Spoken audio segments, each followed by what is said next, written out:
So you have many interests, you want to do many projects, you want to know how do you balance them all because you're not able to let go of things. It feels like you cannot do just one thing all the time, man. How do you balance it? How do you make sure you do everything? So that's what we're going to talk about in today's podcast on how I balance my multiple projects, things, and stuff. So without further ado, let's jump into it, shall we?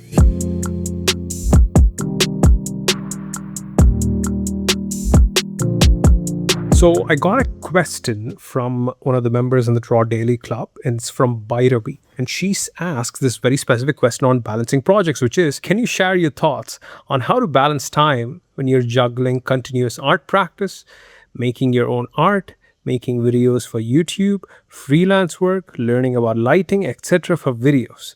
Basically, establishing yourself and still learning. I'm sure your initial years comprised of such chaotic moments. So the question is more sort of on the lines of how do you balance time while you're juggling multiple things?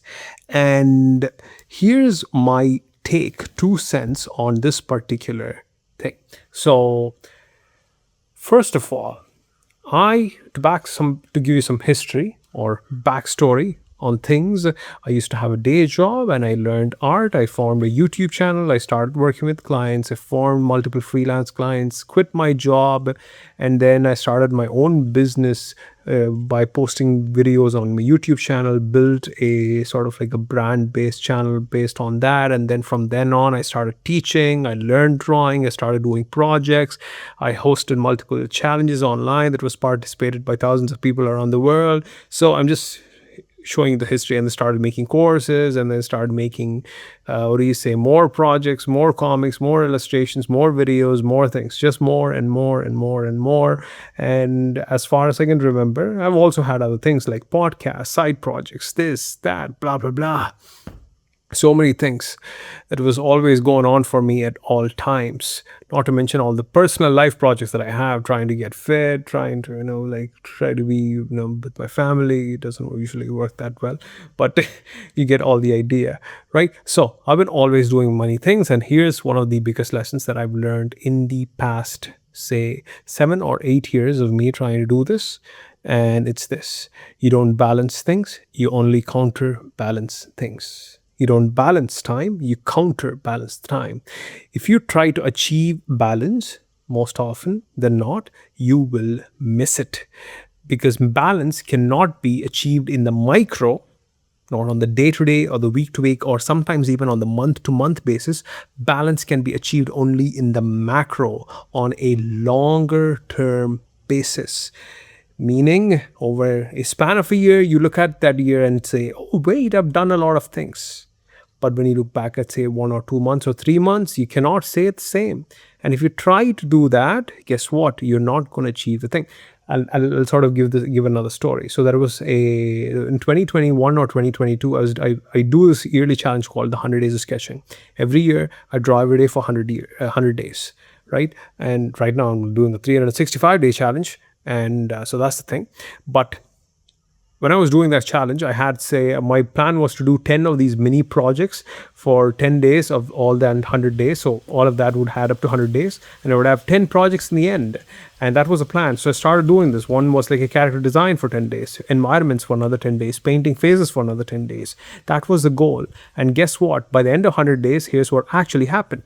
I did not finish the challenge properly. I just crawled my way to the finish line. I didn't do any of those 10 days well.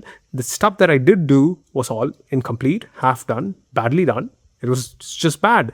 And the biggest lesson I took away from that was a very clear lesson for me. Just told me, don't do multiple things at the same time. And took me another 2.5 years for me to formally learn that lesson.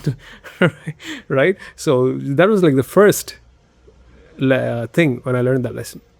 Here's the takeaway. Here's a very practical way to look at things. You can do all the things that you want in life, most of the times, most things. Yes, probably not all the things. Again, desire. Too much desire is not good for your health. But you cannot do them at the same time. Or if you try to do them at the same time, do know for sure that it will not be done. Most of the time. unless you have very specific people who are delegated to that particular project, who will get that thing done. In that case, you need a team. You need to work with a team. But most people, they are singular folks, one people. In that case, I have a team of 4 people. Still, I just still focus on one thing. So what do you do in that case?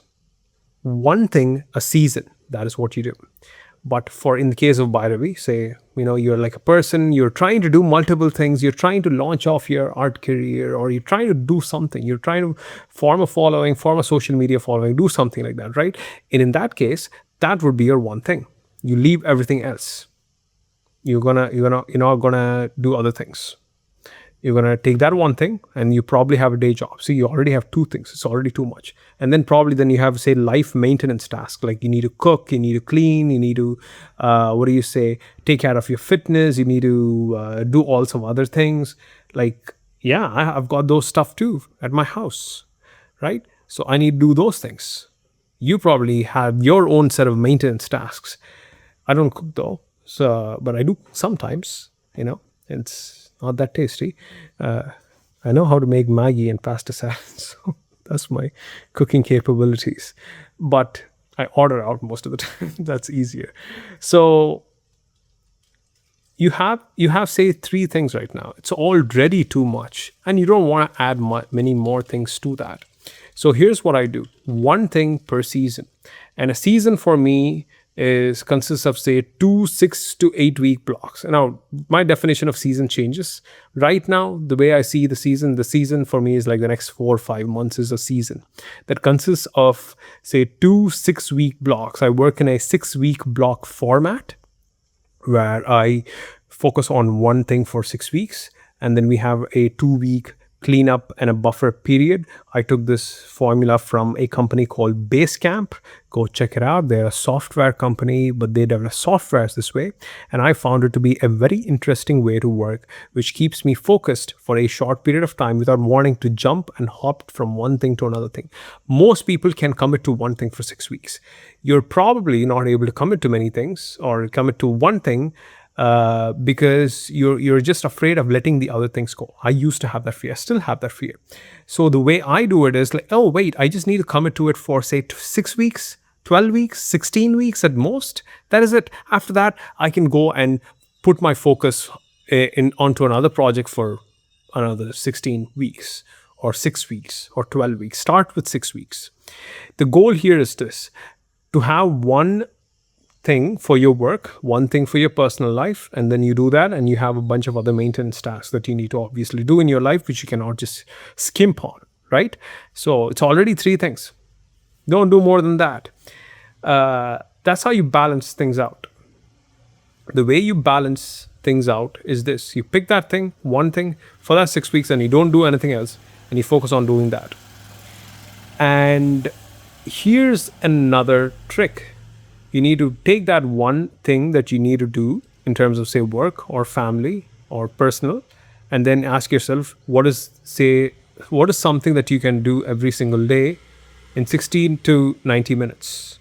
You boil it down to an actionable daily item, and then you just tick it off every single day. It doesn't have to be every single day. It can be 3 days a week, 4 days a week, 5 days a week. Here's what another thing I took up from the book 12-Week Year, which is 2 3-hour blocks a week, right? Or even 1 3-hour uninterrupted block of work a week will actually move a lot of things forward. For example, one of the projects that I'm doing right now, it just takes 1 day a week for me to do. That is it, right? So you want stuff like that. You don't want to fully book your time. You want to book a part of your time. So ask yourself, how can you take that one huge goal of yours? Can you allocate 3 to 4 or 5 hours on a Saturday morning? Preferable on a Saturday morning, because most of the time it's off. People don't have work. It's first weekend, right? You just get that thing, finish your work, and then move, right? You can do that. Or every weekday nights, or weekday mornings before work or after work. So you need to think in terms of that. And it's not going to be easy. This is not a full-time thing.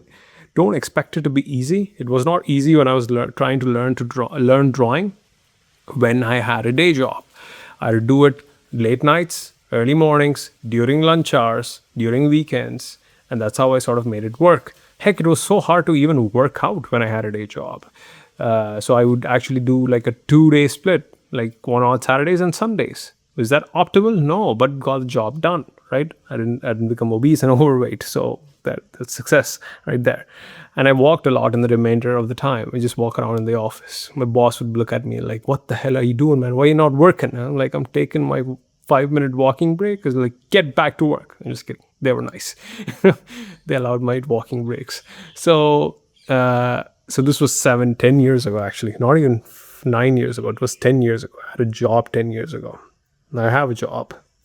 It's jobs on jobs. Anyways, so here's the idea: focus on one thing per season, and then try to do that one thing really well, and then say no to everything else. And if you just keep focusing on that stuff like that over a span of a year, you'll have 2 or 3 or 4 seasons, and you have, say, 3 projects personal, 3 projects work. You're looking at 6 solid goals that you have achieved at the end of the year. And trust me, that will look like a lot. And that is how you balance, right? By the end of the year, you look at things, oh, I had a pretty balanced life because you gave each thing their particular time, right? But if you try to do many things in a very short span of time, like right now, right? I'm planning for my next blog right now. Today is Thursday.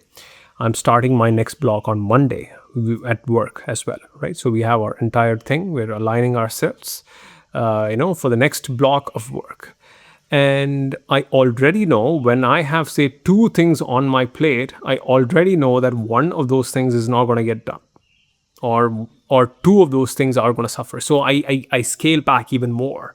Like I tell myself right now, Kesha, you need to do a lot less, buddy, because it comes from experience. You just need to try to set a lot of goals, and then you go through that, and then you'll know what is your actual potential, or what is your actual capacity to do things, and then you can sort of possibly scale things back. And then you still push so that you can increase your work capacity, do many things at the same time. So right now, I can do more work than I used to do, say, 5, 10 years ago. But right now, I focus on one thing and increasing the quality of the work that I do. So that is a short way of saying a lot of things. So summarizing, don't try to balance things on the micro, balance things on the macro level, not on a day-to-day, week-to-week, month-to-month level. Try to balance things on a more like a season-to-season level, year-to-year level. So if you have, say, many projects, do one project a season, and then move on to another project, focus on another project, and keep doing that. Do that in the fashion. And then try to allocate 2 or 3 hours of uninterrupted focused work for a given project at least once a week. And if you can do 2 or 3 times a week, trust me, it's going to move a lot more. It's going to make a lot of progress, and you'll be quite amazed by it. So that is how you sort of balance things. This is my take on balancing time, balancing work-life balance, and all that crap that people often talk about. I don't know what that means, but this is my thing. This is my take. Feel free to disagree with it. It's your brain, your agreement. Feel free to do whatever you want. This is my thing, and give it a shot, right? Give it a shot. See if it works for you. And it all comes down to this: don't pursue too many things. If you chase many things, you will lose out. I've just learned that lesson, and here's a harsher lesson that I recently learned. Like, the more desires you have in life, the more your actual needs and wants will get diminished. Actual needs and wants gets eradicated. Like, these things are it's like you want to do these things. You need these things. But since you have more desires in the pursuit of a larger desire that is outside of your wants and needs, you will actually lose out on the core thing that is needed for your own existence. You won't do the basic stuff well because you were aiming for everything, right? So this is my take. And I don't think I've answered the question properly that Bhairavi asked for, but I'm not sure. But this is how you get things done. One thing at a time, one season at a time, one thing a day. That's how you move things, folks. Hope that helps.